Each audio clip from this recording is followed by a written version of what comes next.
మేం కౌశికి గారిని ఇంట్రోగేషన్ కి తీసుకొచ్చామని అసలు నీకెవరు చెప్పారు? తప్పు చేసిన వాళ్ళని వదిలిపెట్టి నన్ను తప్పు పడుతూ చాలా పెద్ద తప్పు చేస్తున్నావు జేడి. కౌశికి గారు ఏ తప్పు చేయలేదు. దానికి సాక్ష్యం మిస్ అయిన సాక్ష్యాలు.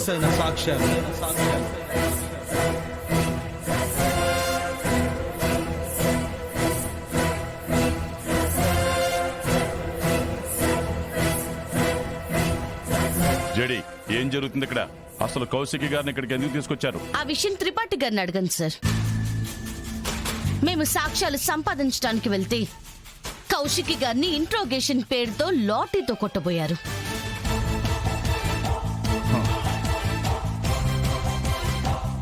వీఆర్ రియల్లీ సారీ కౌశికి గారు. మా ఆఫీసర్ మీతో అలా ప్రవర్తించకుండా ఉండాల్సింది. త్రిపాఠి, సారీ కౌశికి గారు. నా మీద లాఠీ నీడ కూడా పడదు ఆఫీసర్. మీతో సారీ చెప్పించుకొని మీ కళ్ళ ముందే ఇక్కడి నుంచి నిర్దోషిగా వెళ్తాను. ఇంకొకసారి నిజాన్ని నిరూపించాలనుకున్నప్పుడు ముందు ఆ నిజం ఏంటో మీరు తెలుసుకోండి. సార్, పోయిన సాక్ష్యాలు. త్రిపాఠి సార్. నువ్వు నా క్యాబిన్కి రా. Okay sir. కౌశికి గారు రండి.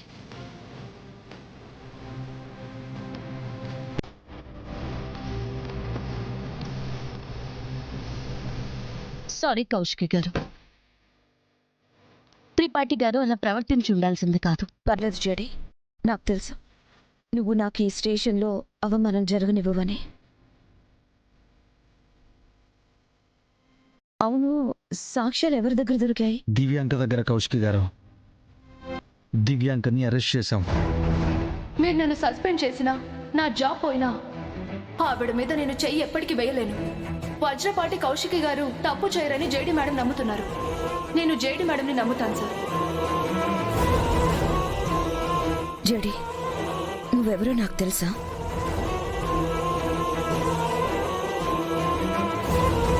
అంటే జేడీలా కాదు, ఆ ముసుగు వెనుక ఉన్న మనిషి నాకు తెలుసు.